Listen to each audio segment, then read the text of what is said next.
Pandemic has changed many aspects, really, of our lives, including how we practice religion.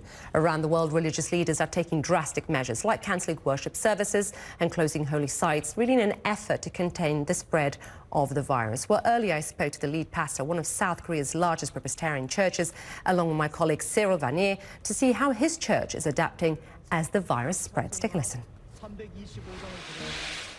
Reverend, thanks again for being with us.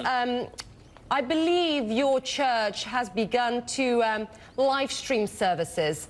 How hard of a decision was that? I mean, these are pretty unprecedented times. Yes. A lot of my friends have told me that, they have never experienced something like this before. And as a church, we also can say the same thing, that we have never experienced something like this, and decision to move services online was actually very difficult for us, but at the same time very easy for us because we are considering the community's safety first, and also we are considering our members' health, and that's why we decided to move the services online. And although it has some difficulties and challenges, I think the church members are doing well, and they're attending services at their home and at their working places, so it's been doing pretty well. Let's talk about the impact the outbreak has had. We've seen it right across all levels of society. How are you hoping to recover from this, from a monetary aspect, also the optics, what we've seen, given the Cnn과 religious group who infected one another and clearly were not very transparent? How'd you get over this? We actually were one of the first mega churches in Korea to be affected by this coronavirus because our associate pastor was tested for positive, and that created a lot of fear in the community and within ourselves as well. So we took all the measures possible to prevent this virus spread again in this area, and also, to protect our members and community. But I can say that we're very different from Cnn과 because they're very secretive. Yeah. But we're very transparent in terms of our membership and how we conduct our faith.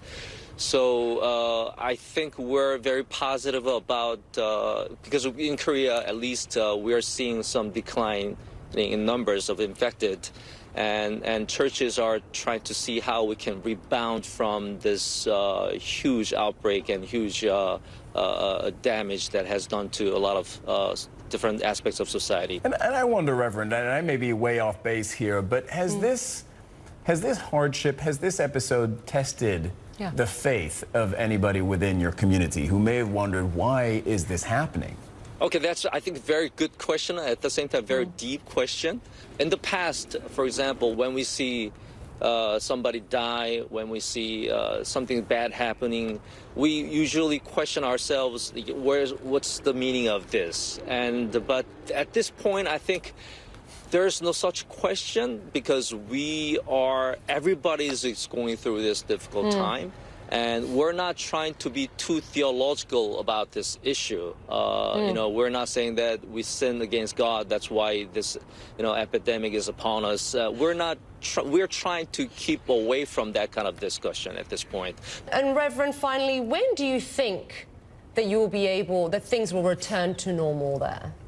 Hopefully, because we're seeing, like I said before, we're seeing some decline in number of infected people here in Korea. That I'm looking at, like, just before summer, that the numbers will go down dramatically.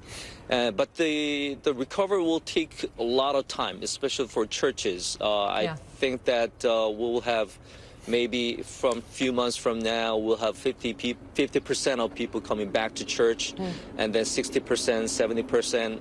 If we'll make the full recovery, that I'm not really sure. But I am still hopeful for using different platforms to work with our members and also be a healthy church.